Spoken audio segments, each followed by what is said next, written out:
우리 그리스도인들은 운명이란 말을 사용하지 않습니다. 신앙은 운명에 맡기는 것이 아니라 하나님께 맡기기 때문입니다. 그런데 이 세상 사람들은 인생의 문제를 만날 때 방법을 찾다가 안 되면 운명이라고 체념을 합니다. 또 원수마귀도 운명이라고 자꾸 속삭입니다. 마귀는 너는 그렇게 살 팔자야, 그 모양으로 살다 갈 운명이야, 이러면서 자꾸 속삭이면서 우리에게서 소망을 뺏어가는 거예요. 인생을 절망하게 만들고 체념하게 만드는 거예요. 그러나 여러분, 신앙이 뭡니까? 신앙은 운명을 뛰어넘는 것이 믿음의 역사라는 것을 깨달아야 됩니다. 그래서 우리가 살아가는 삶을 항상 신앙은 인생을 운명에다 맡기는 것이 아니라 하나님 손에 맡기는 거예요. 지옥 갈 운명이 예수 믿으면 천국 백성이 되는 거예요. 여러분, 마귀의 자녀가 예수 믿으면 하나님 자녀가 되는 거예요. 죄인이 예수 믿고 신분이 의인으로 바뀌는 겁니다. 그래서 신앙은 인생을 운명에 맡기는 것이 아니라 하나님 손에 맡기는 거예요. 오늘 본문은 주님이 직접 공생애 동안에 치유하던 사역을 이제 오순절 이후 이 사도들을 통해서 어떤 하나님의 역사를 이루어가는 모습을 보여줍니다. 오늘 본문은 특히 40년 동안을 평생 걸어보지 못하고 성전문에 앉아서 남에게 손을 내밀어서 구걸하며 살아가는 이 사람, 어떻게 보면 아무런 소망도 없고 꿈도 없는 인생의 모습입니다. 여러분, 사람이 살면서 어렵고 힘들어도 내일의 희망이 있고 꿈이 있으면 그 어려움을 인내하게 됩니다. 그러나 꿈이 없으면, 희망이 없으면 절망하고 좌절하는 거예요. 지금 우리 20대, 30대에게 가장 큰 위기가 뭡니까? 나는 평생을 가도 내 집 가질 희망이 없어. 내가 결혼을 해도 가족을 부양할 만한 꿈이 보이지 않으니까 삶을 포기하는 거예요. 굉장히 위험한 겁니다. 오늘 본문에 나오는 이 사람은 꿈을 잃어버린 사람이에요. 희망을 잃은 거예요. 누군가의 도움에 의해서만 살아가고 있는 모습이에요. 그래서 그날도 성전에 들어가는 사람들에게 손을 내밀면서 구걸을 하는 거예요. 거기에서 기도하러 성전으로 올라가던 이 베드로와 요한을 만나게 됩니다. 희망 없이 손을 내미는 이 사람에게 베드로와 요한은 이렇게 말합니다. 지금 네가 원하는 금과 은은 우리에게 없다. 그러나 우리에게 있는 게 있다. 나사렛 예수의 이름이다. 예수의 이름으로 일어나 걸으라 하면서 그 손을 잡아 일으켰어요.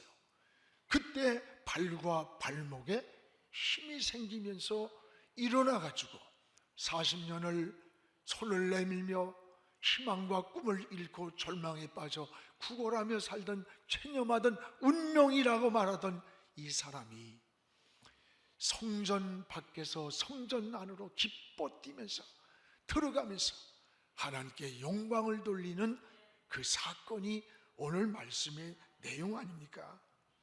여러분, 운명이라 체념하던 문제가 어떻게 해결된 거예요? 바로 예수 그리스도의 이름입니다. 예수 그리스도의 이름이 해결한 거예요. 금이나 음이 아닙니다. 예수 그리스도의 이름이 바로 해답입니다. 여러분도 우리가 세상을 살면서 때때로 인생의 여러 가지 문제를 만납니다. 이런 문제 앞에서 지치고 넘어지고 상처나고 여러분 주저앉을 때가 얼마나 많습니까? 이럴 때 우리는 어떻게 합니까? 오늘도 예수 그리스도의 이름을 의지하고 오늘 일어설 수 있는, 다시 회복할 수 있는 이 은혜를 오늘 이 아침 함께 누릴 수 있기를 주의 이름으로 축원합니다. 오늘 무엇보다도 이 하나님의 역사는 베드로와 요한이 성전으로 기도하러 가는 시간에 일어난 사건입니다. 오늘 1절을 우리 같이 한번 보겠습니다. 제9시 기도 시간에 베드로와 요한이 성전에 올라갈새, 제9시 기도 시간에 정해져 있는 기도 시간이었음을 알 수 있습니다. 제9시 기도 시간에, 이 말은 정해져 있는 기도 시간이에요. 이 유대인들은 하루에 3번씩 시간을 정하고 기도를 합니다. 그래서 우리 시간으로 9시, 그리고 낮 12시, 또 오후 3시에 기도 시간을 정하고 기도하는 거예요. 오늘 베드로와 요한이 제9시 기도 시간은 우리 시간으로 몇 시일까? 오후 3시쯤 됩니다. 이 시간은 한창 일하고 한창 행동하고 가장 바쁜 시간이에요. 그럼에도 불구하고 이 기도 시간에 베드로와 요한이 성전으로 기도하러 올라가는 그 과정에서 하나님의 역사를 이루게 되는 거예요. 우린 이걸 알아야 됩니다. 신앙생활 가운데 이 규칙적 기도 생활, 어떤 특정한 작정된 기도는 굉장히 이 영적 생활에 유익을 줍니다. 여러분도 시간을 정하고 이런 규칙적인 기도 시간을 잘 만들어 가기를 축복합니다.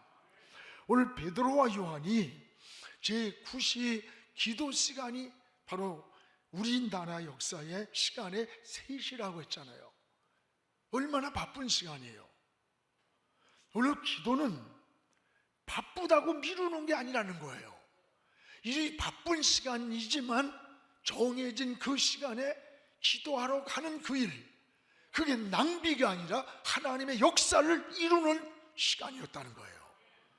여러분, 기도는 초대교회가 가장 소중하게 여긴 특권이었고 그들의 직무였습니다.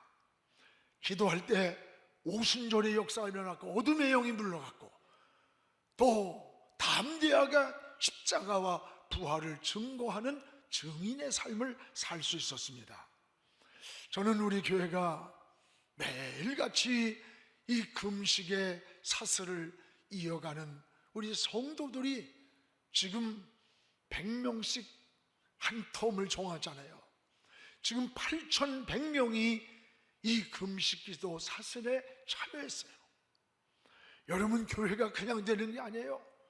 이런 기도의 밑거름이 지금 우리 영안교회의 영적 에너지, 이 영적 에너지를 이게 공급하고 있다고 하는 것을 우리가 깨달아야 되는 거예요.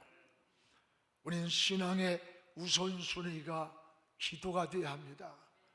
여러분, 아침에 눈을 뜨는 순간 하나님을 찾으세요.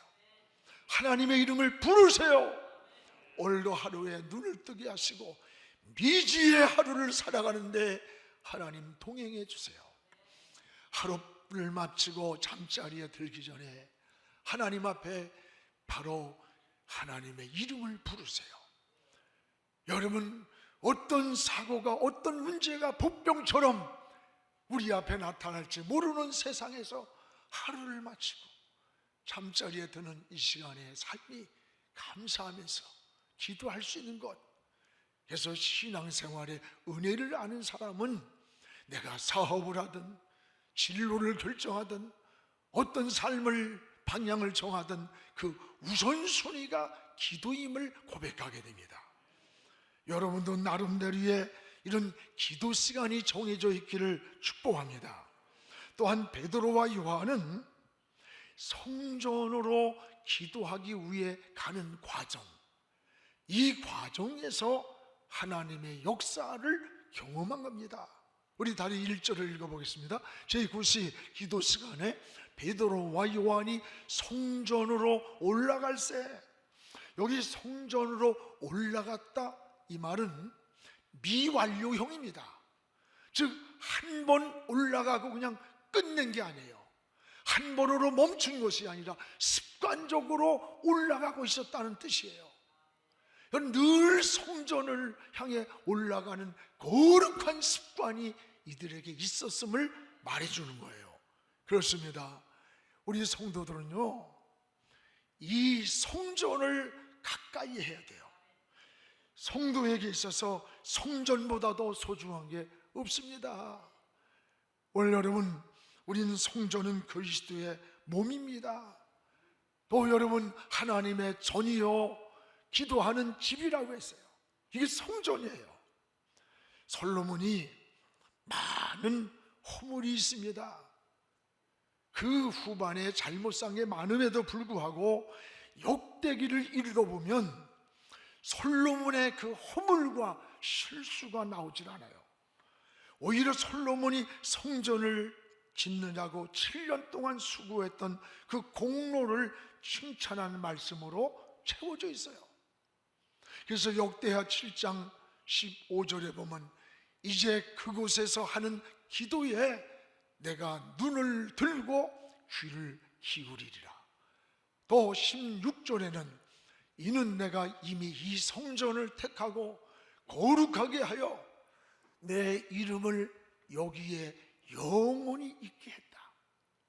그리고 내 눈, 내 마음이 항상 이 전에 있다.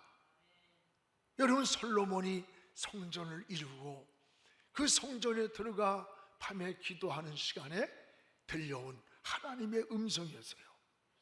오늘 베드로와 요한이 기도하기 위해서 성전으로 올라가는 이 길에서 하나님의 역사를 이루게 되는 거예요. 오늘 사랑하는 여러분, 이 코로나로 인해서 가장 큰 위기는, 여러분, 의식주보다 더 무서운 영적인 위기는 뭘까? 저는 성전 예배가 무너지고 있다는 거예요. 여러분, 성전 기도가 멀어지고 있다는 거예요. 다시 한국교회가 이 성전 예배를 회복해야 됩니다. 성전 기도를 회복하고 성전에서 찬양이 이루어지고 사랑의 교제가 나눠지고 은혜의 공동체를 회복해야 되는 거예요. 여러분도 이 베드로와 요한처럼 기도하기 위해서 성전으로 올라가는, 하나님께를 향해서 나가는 이런 신앙이 회복되기를 주님의 이름으로 축복을 합니다. 또 하나는 이 베드로와 요한, 이들이 와라고 하는 연합의 고리입니다. 이 와의 연합이 하나님의 역사의 체험을 이루었습니다. 오늘 3절을 우리 같이 읽어보겠습니다.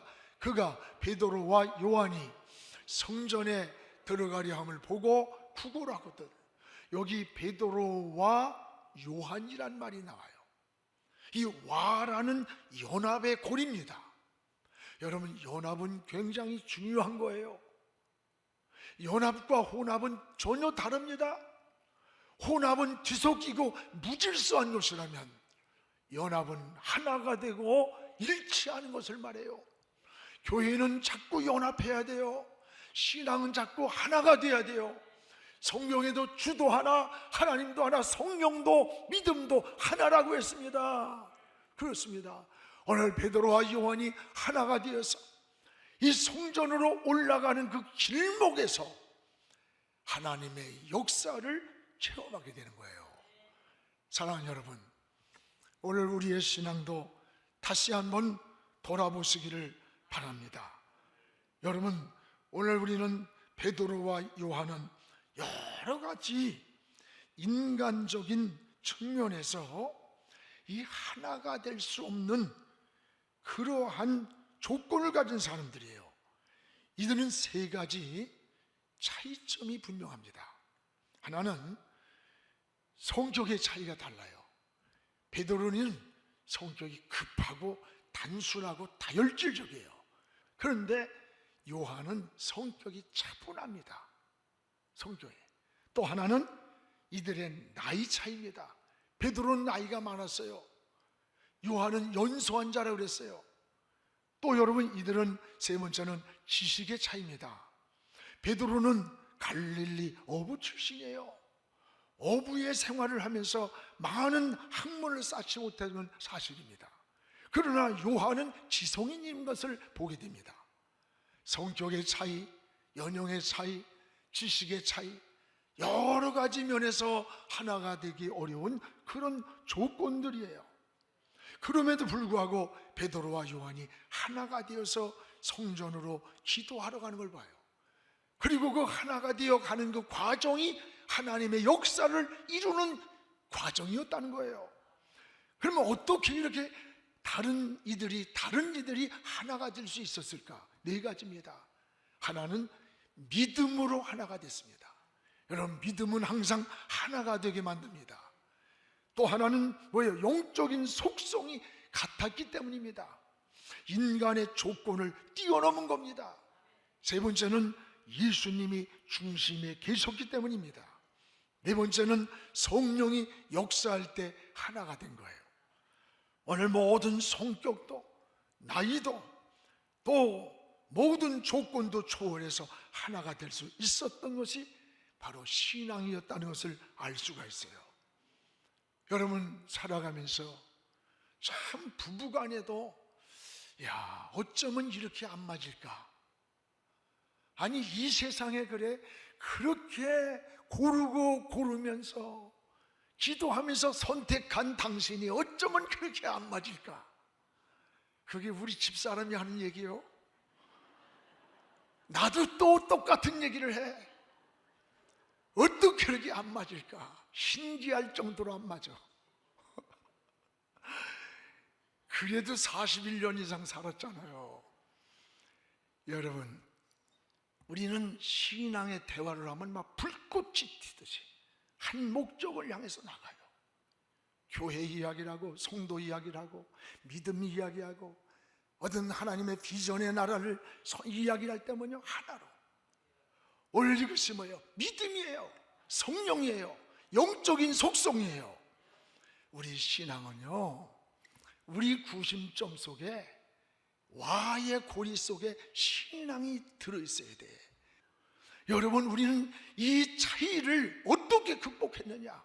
베드로와 요한의 나이가 다르고 학력이 다르고, 여러분, 여러 가지 성격이 다른 그 속에서의 하모니를 이루면서, 한 공동체를 이루면서 성전으로 함께 올라가는 그 길이 하나님의 역사의 길이라면, 오늘 여러분의 가정도 남편과 아내가, 자녀와 부모가, 형제와 형제가, 교회도 성도와 성도가, 회사도 노와 사가, 정치도 여와 야가, 남북도 여러분 피 흘리지 않은 복음의 통일로 이룰 때 이 하나님의 나라를 이루고 하나님의 역사를 이루는 길이 되는 거예요.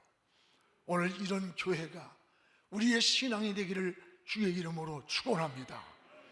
또 하나, 성도는 예수 그리스도의 이름이 자원이라고 하는 것을 꼭 잊지 말아야 됩니다. 오늘 여러분 5절에 보세요. 5절에 우리 같이 한번 보겠습니다. 그가 그들에게 무엇을 얻을까 하여 바라보거늘. 오늘 지금 성전문에서 구걸하는 이 사람이 희망 없이 무엇인가를 얻을까, 동전연립을 얻으려고 지금 지나가는 성전에 들어간 사람을 바라보는 그 시간에 베드로와 눈이 마주치는 거예요. 그때 베드로가 뭐라래요? 우리는 네가 원하는 은과 금은 없다. 그러나 우리에게 있는 것이 있다. 바로 예수 그리스도의 이름이라고 했습니다. 그렇습니다. 여러분, 만약에 이걸 잘 알아야 돼. 베드로와 요한이 은과 금이 많아가지고 돈으로 그냥 막 확 도와줬다면 평생 그 사람은 구걸하는 그 자리에서 구걸하는 문제를 해결하지 못했을 겁니다. 못했을 거예요. 여러분, 신앙은 은과 금으로 해결하는 게 아니에요. 돈으로 구제나 하려고 하면 근본적인 문제를 해결할 수 없어요. 우리는 구제해야 됩니다. 그러나 그 구제 자체가 근본적인 문제를 해결할 수 있는 게 아니에요. 나는 우리 젊은이들에게 정부에서 돈을 그냥 얼마를 준다, 이거는요 대책이 없습니다. 정말 위험한 겁니다.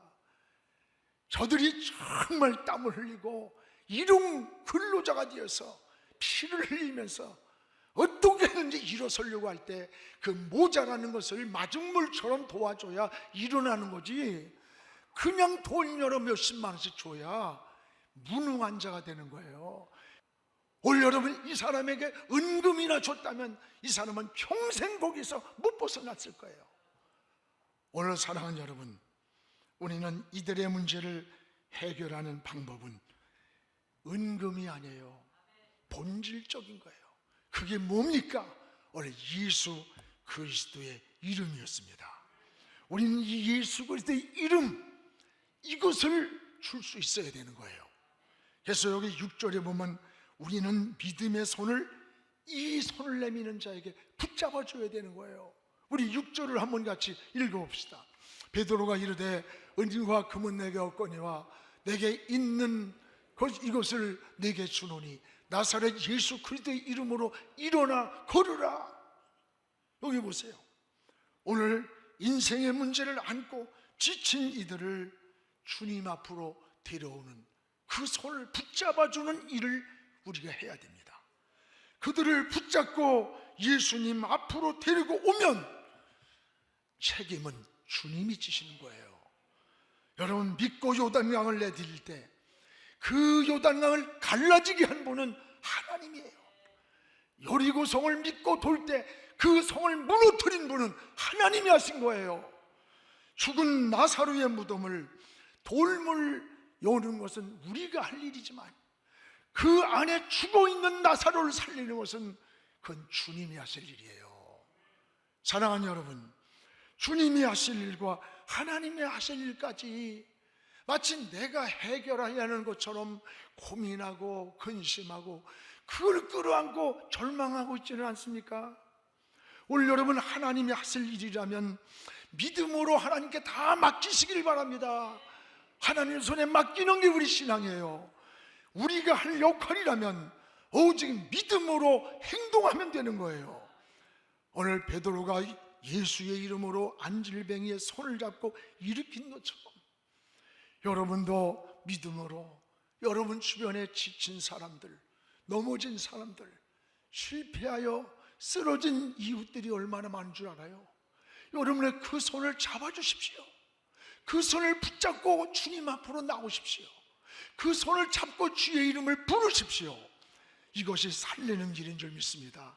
그러면 여러분, 그 일으키는 힘은 누가 주느냐?